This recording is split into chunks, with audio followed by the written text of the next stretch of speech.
Merci. Alors, bonjour à tous. Ça me fait plaisir d'être ici aujourd'hui pour vous présenter une partie des travaux de ma thèse. Ma thèse visait à développer et valider un modèle d'implantation de programmes de promotion de la santé qui sont offerts par des pairs. Et je suis supervisée par Mme Lucie Richard, qui est chercheure ici à l'IRSPUM, et par Joanne Filiatro, qui est chercheure au Centre de recherche de l'Institut universitaire de gériatrie à Montréal. Donc, pour commencer, en fait, l'approche par des pairs, c'est une stratégie utilisée en promotion de la santé qui consiste à faire appel à des individus qui partagent une caractéristique commune ou une expérience commune avec des membres d'un groupe ou de leur communauté, et de faire appel à ces personnes-là pour offrir des interventions en promotion de la santé. C'est une approche qui est associée à plusieurs avantages, notamment le fait qu'elle peut être bénéfique pour la santé des personnes qui reçoivent l'intervention, mais également pour la santé des pairs qui s'impliquent pour l'offrir. Également, on dit que c'est une approche qui favorise l'acceptabilité des interventions, dans le sens où c'est une personne qui me ressemble, donc ça va être plus facile de faire accepter le message de santé qui est véhiculé. On parle aussi d'une approche qui vise à minimiser les coûts, étant donné que les pairs qui s'impliquent dans les interventions de promotion de la santé le font souvent à titre de bénévole. Donc, à ce moment-là, ça peut permettre de réduire les ressources associées à ces programmes-là. Et puis, ça a aussi l'avantage d'être complémentaire, en fait, aux ressources qui sont déjà disponibles ou aux interventions qui sont déjà offertes par les professionnels de la santé. Par contre, malgré ces éléments prometteurs, l'approche par les pairs en promotion de la santé a aussi fait face à plusieurs défis, notamment qui sont liés à leur implantation. Notamment, il faut s'assurer que les pairs puissent adhérer aux principes du programme et puissent les appliquer correctement, parce qu'à la base, ils ne sont pas nécessairement des professionnels de la santé. Puis aussi, associé à ça, il faut prévoir une formation et du soutien aux pairs, justement pour s'assurer qu'ils aient les compétences nécessaires pour pouvoir offrir les interventions. Et puis, cette formation et ce soutien-là sont souvent des éléments qui demandent du temps et des ressources, des fois un peu plus qu'on pourrait le penser. Donc, face à ces défis d'implantation, on pourrait se demander, en fait, quels seraient les facteurs qui influenceraient l'implantation des programmes de promotion de la santé offerts par des pairs, ou, en fait, quelles seraient les conditions optimales d'implantation pour ces programmes-là. En ce moment, en fait, ce qu'on sait sur les facteurs qui influencent l'implantation des programmes de promotion de la santé ou en santé publique, c'est qu'il y en a plus de 600 facteurs qui ont été identifiés. Ils sont présentés dans plus d'une dizaine de modèles qui sont disponibles dans la littérature sur l'implantation des programmes. Souvent, ces facteurs-là sont organisés en différents niveaux hiérarchiques, c'est-à-dire du niveau micro, des facteurs liés aux individus, au niveau plus macro, des facteurs liés plus au contexte communautaire ou sociopolitique. Mais d'un autre côté, en fait, il y a peu de connaissances, peu d'études sur les mécanismes par lesquels les facteurs vont influencer l'implantation de ces programmes-là. Et plus spécifiquement, il n'y a pas de modèle, en fait, on n'avait pas trouvé de modèle qui était adapté spécifiquement au contexte des programmes de promotion de la santé qui utilisent l'approche par les pairs. Donc, ça m'amène aux objectifs de mon projet de thèse. En fait, l'objectif général était de développer et valider un modèle des facteurs associés à l'implantation d'un programme de promotion de la santé offert par des pairs. Et donc, le premier objectif qui était associé au premier article de la thèse visait à développer le modèle. Et ça s'est fait à travers une étude de la portée, donc un scoping review. Ensuite, on a aussi documenté l'implantation d'un programme de promotion de la santé offert par des pairs, en l'occurrence le programme Vivre en équilibre, que je vous présenterai par la suite. Et puis, le troisième objectif visait à identifier les facteurs qui sont associés avec l'implantation du programme Vivre en équilibre, en quelque sorte pour valider empiriquement le modèle. Mais dans le cadre de cette présentation-là, je me concentrerai plus sur le troisième objectif, mais je vais quand même prendre le temps de vous montrer, vous expliquer un peu le modèle et vous parler du programme Vivre en équilibre. Donc voici le modèle d'implantation de programme de promotion de la santé offert par les pairs. En fait, c'est un modèle qui qu'on a adapté en fait de plusieurs modèles qui existent déjà dans la littérature, notamment le Consolidated Framework for Implementation Research de Adam Schroeder, mais aussi de d'autres travaux d'auteurs comme Aarons, Kane, Chaudoir, Durlac-Dupré et Proctor et al. Et donc, ce modèle-là a aussi été basé, puis a développé en fonction de la revue, de la Scoping Review qu'on a réalisée. Donc, en fait, c'est un modèle qui stipule que les facteurs que vous voyez sur la droite vont influencer les résultats d'implantation à travers différents mécanismes. Mais pour les fins de la présentation, en fait, je vais me concentrer plus sur les facteurs qui sont à droite et les résultats d'implantation dans le fond, à gauche et à droite. Donc, pour ce qui est des facteurs, en fait, c'est un modèle qui utilise une perspective systémique, en fait, où est-ce qu'il y a des facteurs qui pourraient influencer l'implantation qui peuvent être liés au programme lui-même, donc que ce soit au niveau de son format, son contenu, mais aussi tout ce qui est en lien avec les systèmes de soutien au programme, notamment la formation, le soutien des pairs. Ça peut être aussi des facteurs qui sont liés aux individus, qui sont impliqués dans le programme, incluant les participants eux-mêmes, les pairs qui offrent l'intervention et d'autres parties prenantes qui pourraient être impliquées dans l'implantation du programme.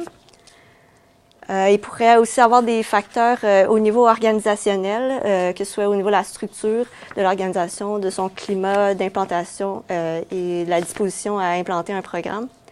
Et finalement, il y a aussi des facteurs qui sont liés au contexte plus extérieur, notamment soit la région géographique, le contexte sociopolitique, qui pourrait influencer les résultats d'implantation.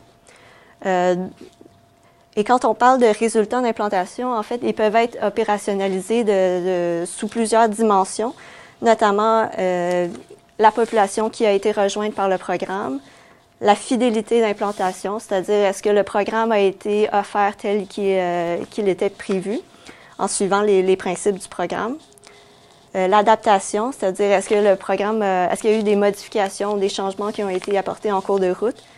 Et un autre résultat d'implantation pourrait être la réponse envers le programme. Donc, comment les gens qui étaient impliqués perçoivent le programme et son implantation. Mais dans le cadre de la présentation, encore une fois, je me concentrerai plus sur les résultats qu'on a eu au niveau de la fidélité et de la réponse envers le programme. Donc, pour valider ce modèle, on a fait une analyse d'implantation du programme Vivre en équilibre. Vivre en équilibre, c'est un programme qui a été développé par une équipe de chercheurs et d'intervenants qui sont associés à l'Université de Montréal et au C3S Cavendish. Donc, une équipe qui est menée par ma co-directrice Joanne Filiatro et c'est une équipe aussi dans laquelle je fais partie. Donc, le but du programme, c'est de développer la confiance des aînés en leur capacité à prévenir les chutes tout en demeurant actifs. C'est un programme qui est basé, qui utilise, oui, l'approche par les pairs, mais aussi d'autres principes comme la restructuration cognitive, c'est-à-dire d'identifier les pensées qui sont erronées, dans ce cas-ci au sujet des chutes, et d'essayer de les transformer en pensées plus positives et adaptées à la réalité. Et on utilise aussi dans le programme une approche ludique, donc de miser sur l'apprentissage dans le plaisir. Au niveau du format, c'est un programme qui comprend 8 rencontres de groupe de 2 heures chacune. Et puis, ça comprend aussi, en fait, on offre une formation de 2 jours aux animateurs pour qu'ils puissent être en mesure d'offrir le programme. Le programme vise une clientèle qui sont des aînés vivant à domicile, donc âgés de 65 ans et plus, qui sont ambulants, qui marchent, mais ça peut être avec des aides à la mobilité ou sans aide aussi. C'est une clientèle qui se dit préoccupée par les chutes ou qui ont peur de tomber et puis qui sont indépendants dans les activités de la vie quotidienne de base. Donc, l'analyse d'implantation du programme a été réalisée dans le cadre d'une étude quasi expérimentale qui visait à évaluer les effets du programme. Cette étude-là a été financée par le Fonds de recherche du Québec, Société et Culture, et a été menée au Centre de recherche de l'Institut de gériatrie de Montréal. Donc, l'étude, en fait, comprenait 6 groupes vivant en équilibre qui ont implanté le programme. et 6 groupes de comparaison qui ont reçu une brochure sur la prévention des chutes.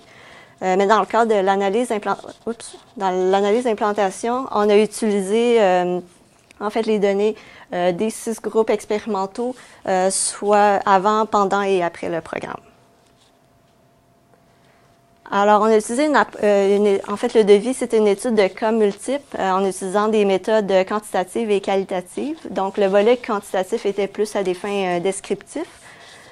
Donc, les cas étaient 6 résidences pour aînés autonomes qui ont implanté le programme dans le cadre de l'étude, qui étaient situées à Trois-Rivières, à Montréal et à Sherbrooke.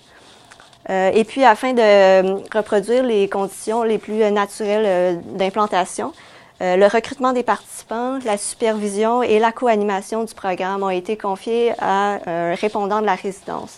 La plupart du temps, c'était un récréologue qui a supervisé le tout.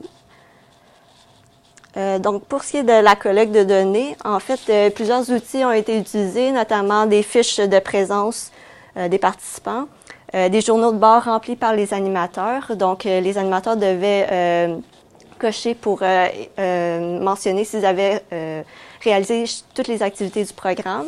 Et ils pouvaient aussi écrire les modifications qui étaient survenues en cours de route. J'ai moi-même observé une séance dans chacun des groupes par programme, par groupe. Et on a fait aussi des questionnaires téléphoniques après le programme auprès de tous les participants pour avoir leur appréciation du programme. Et finalement, j'ai aussi réalisé des entrevues semi-structurées auprès des animateurs, des répondants et puis d'un sous-échantillon des participants. Donc, qu'est-ce qu'on regardait spécifiquement? Au niveau de la fidélité, on a regardé le pourcentage des activités qui ont été réalisées. On a aussi regardé l'adhérence aux principes du programme. En fait, pour ce volet-là, il y avait des critères de fidélité qui ont été définis conjointement avec l'équipe de développement du programme. Et puis, ces critères-là ont été évalués par moi-même et par une assistante de recherche indépendamment sur une échelle de 3 niveaux, donc fidélité faible, moyen ou élevé. Ensuite, on a aussi regardé la réponse envers le programme au niveau du taux d'assiduité des participants, mais aussi de leur appréciation du programme à travers les entrevues. Et puis, évidemment, les facteurs d'implantation, c'était ceux qui étaient identifiés dans le modèle guidant l'étude qu'on a regardé.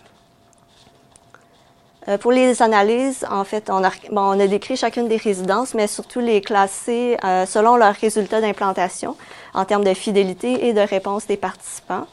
Et on a identifié les facteurs associés à l'implantation à l'aide de l'analyse de contenu et de techniques d'appariement au modèle théorique. Dans le fond, c'est de voir est-ce que les facteurs qui se trouvaient dans le modèle se retrouvaient aussi dans les données empiriques. Et puis, on a pu comparer les facteurs qui étaient identifiés dans chacune des résidences en fonction de leurs résultats d'implantation. Et ça, c'est des analyses qui sont aussi encore en cours.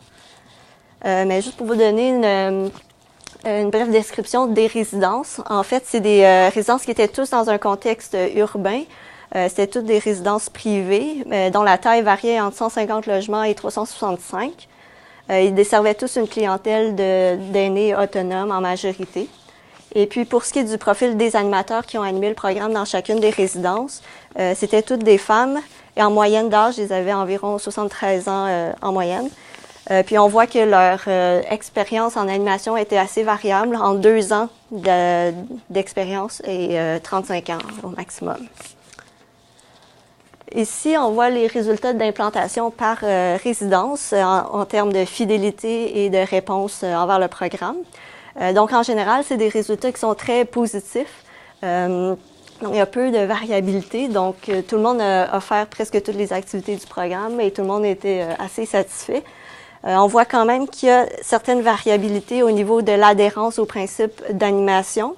On se rappelle qu'en fait, plus ça va vers le 1, plus la fidélité était haute, et plus ça va vers le moins 1, plus c'était faible. Il y a aussi un petit peu de variabilité au niveau du taux d'assiduité des participants.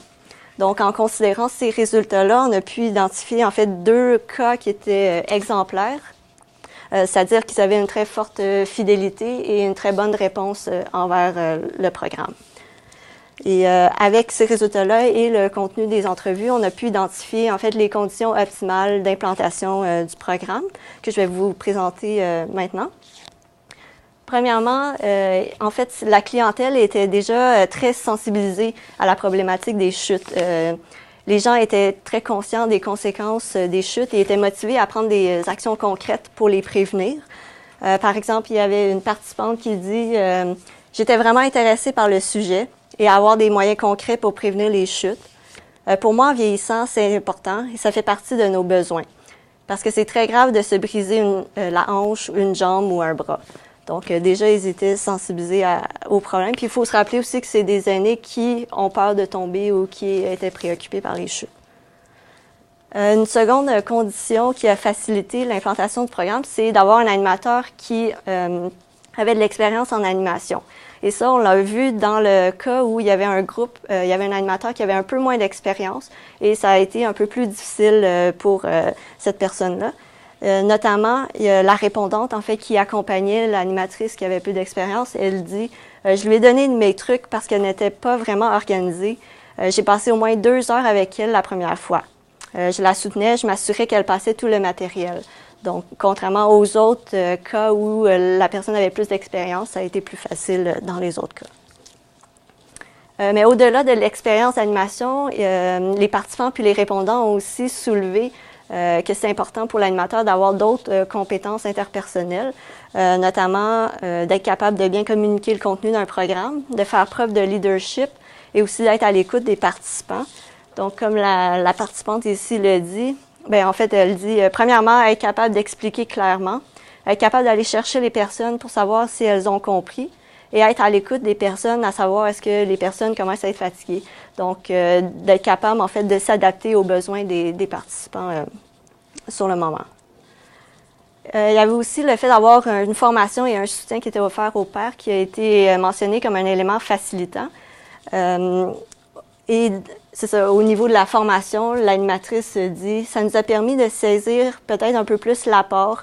C'est quoi le but du programme, l'objectif du programme, pour être capable de le transmettre adéquatement. » Puis, les animateurs ont aussi soulevé que le fait d'avoir le soutien du répondant, ça les a aidés aussi.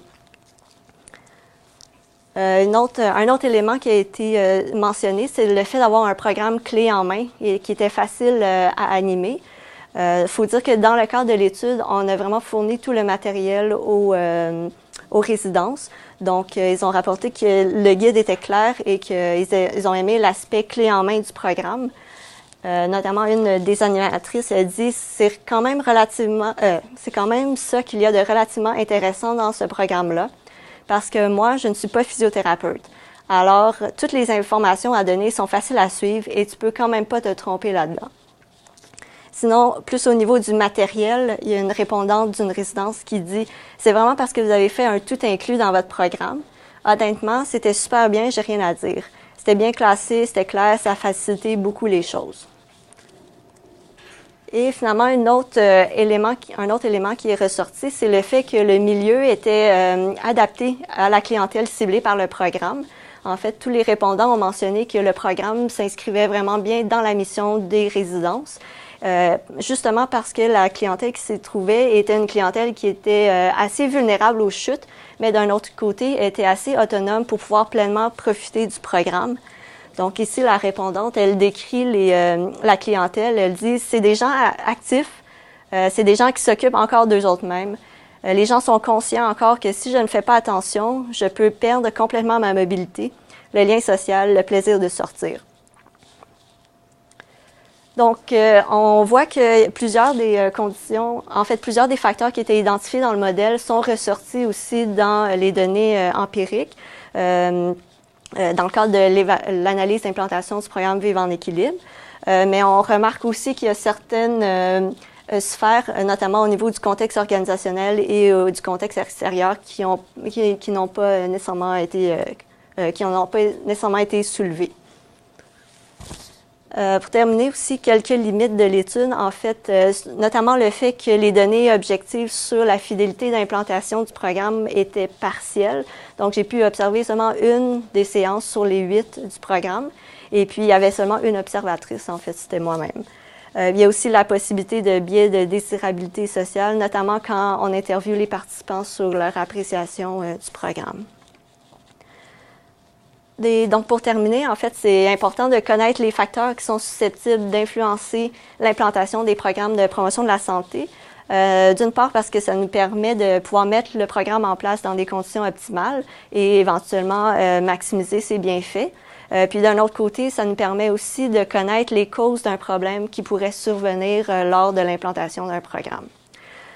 Pour ce qui est des prochaines étapes, en fait, les analyses sont toujours en cours pour permettre de valider d'autres sections du modèle, notamment les mécanismes dont je n'ai pas parlé aujourd'hui. Alors, j'en profite pour remercier les organismes subventionnaires et les participants à l'étude. Et j'aimerais mentionner un merci particulier à l'IRSPUM qui m'a offert beaucoup de soutien pour la diffusion et la publication de mes résultats. Alors, merci pour votre écoute et je suis là si vous avez des questions.